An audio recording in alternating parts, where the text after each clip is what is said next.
মাত্র 1 সেকেন্ডেরও কম সময় লাগে বন্দুক থেকে একটি গুলি ছুটে বের হতে। কিন্তু আপনি কি কখনো ভেবেছেন সেই ছোট্ট গুলিটি তৈরি করতে কত মানুষের শ্রম লাগে? আজ আমরা নিয়ে যাচ্ছি আপনাকে এমন এক কারখানার ভেতরে যেখানে প্রতিটি গুলি তৈরি হয় মানুষের হাতের নিখুঁত দক্ষতায়।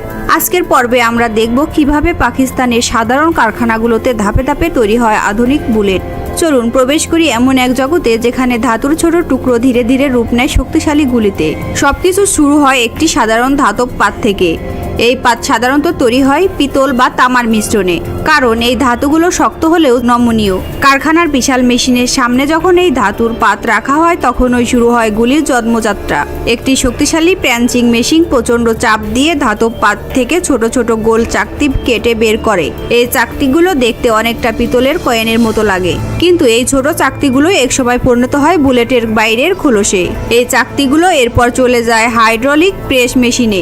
এখানে অত্যন্ত শক্ত চাপ দিয়ে চাকতিগুলোকে ধীরে ধীরে নিচের দিকে ঠেলে কাপের মতো আকৃতি দেওয়া হয়। এটা দেখতে অনেকটা ছোট ধাতব পাত্রের মতো লাগে।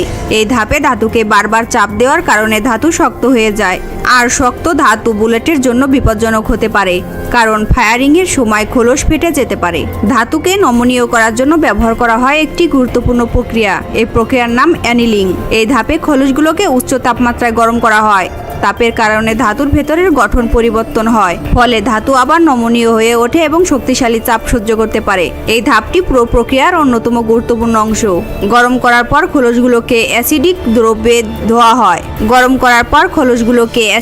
দ্রবণে ধোয়া হয়, কারণ ধাতুর উপর সামান্য ময়লাও বন্দুকের ব্যারেলের ক্ষতি করতে পারে। এই ধাপে শ্রমিকরা অত্যন্ত সতর্কতার সাথে প্রতিটি খোলস পরিষ্কার করে। পরিষ্কার করার পর খোলসগুলো দেখতে আরো চকচকে হয়ে ওঠে। পরিষ্কার করার পর আবারও খোলসগুলো প্রেস মেশিনে দেওয়া হয়। এবার এগুলোকে আরো লম্বা এবং পাতলা করা হয়। এই ধাপে নিশ্চিত করা হয় যে খোলসের ভেতরে পর্যন্ত জায়গা থাকবে বারুদ রাখার জন্য। এখানে সামান্য ভুল হলেও পুরো বুলেট অকেজো হয়ে যেতে পারে। এবার খোলসগুলো চলে যায় কাটিং মেশিনে। একজন দক্ষ শ্রমিক অত্যন্ত নিখুঁতভাবে অতিরিক্ত অংশ কেটে ফেলে। এই পর্যায়ে এসে খোলসগুলো দেখতে অনেকটা তাবিজের মতো লাগে। এই ধাপে নিখুঁত মাপ নিশ্চিত করাও গুরুত্বপূর্ণ। খোলসগুলোকে একটি বড় মিক্সারের ভেতরে বালি বা কাঠের গুঁড়োর সাথে ঘোরানো হয়। এই প্রক্রিয়াকে টাম্বলিং বলা হয়। এর ফলে খোলসগুলোকে মসৃণ ও চকচকে দেখা যায়। এখন তৈরি করা হয় খোলসের পেছনের অংশ। বিশেষ মেশিন দিয়ে খোলসের নিচে ছোট একটি গর্ত তৈরি করা হয়। এটি প্রাইমারি পকেট। এখানেই বসানো হয় বুলেটের সবচেয়ে সংবেদনশীল অংশ। এছাড়াও এখানে বুলেটের ক্যাবিলার বা সাইজ খোদাই করা হয়। প্রাইমার হলো ছোট বিস্ফোরক ক্যাপ। শ্রমিকরা অত্যন্ত সতর্কতার সাথে প্রতিটি খোলসে প্রাইমার সেট করে, কারণ এখানে সামান্য ভুল হলে বড় দুর্ঘটনা ঘটতে পারে। এই ধাপটি পুরো কারখানার সবচেয়ে সংবেদনশীল কাজগুলোর একটি। এবার তৈরি করা হয় বুলেটের সামনের অংশ। এটি সাধারণত সীসা দিয়ে তৈরি করা হয়। বড় সীসার পাতকে পেস্ট মেশিন দিয়ে ছোট চাকতিতে কাটা হয়। এরপর বিভিন্ন ধাপে চাপ দিয়ে এগুলোকে বুলেটের আকৃতি দেওয়া হয়।